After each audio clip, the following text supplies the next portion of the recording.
Good evening, all of you. Today we will understand what is syllogism. Syllogism को समझने से पहले आपको ये समझना ज़रूरी है कि syllogism में argument क्या होता है.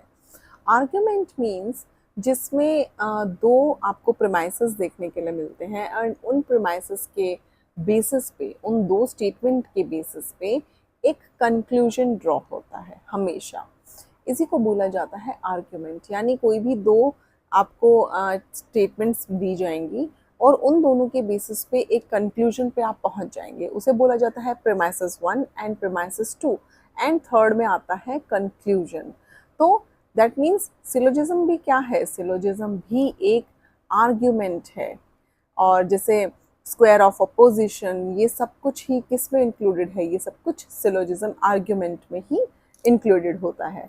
तो यही है सिलोजिज्म, जिसमें प्रेमाइसेस होंगे, दिए होंगे आपको, उसके बेसिस पे आपको कंक्लूजन ड्रॉ करना होता है.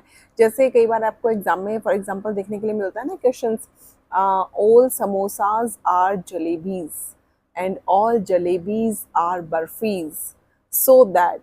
तो फिर और एक चीज़ और है इसमें कि हमेशा प्रेमाइसेस 1 एंड प्रेमाइसेस 2 के बाद देयरफॉर आता है कि इसलिए, है ना, देयरफॉर, या फिर लिखा रहेगा इसलिए ये कंक्लूजन आया.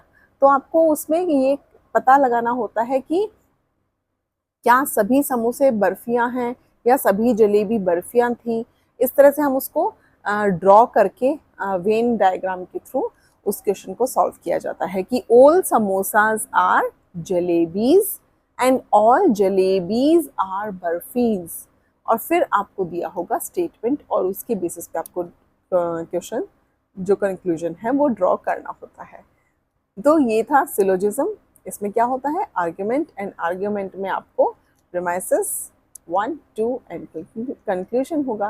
प्लीज़ अगर समझ में आता है तो चैनल को सब्सक्राइब कीजिए. Thank you.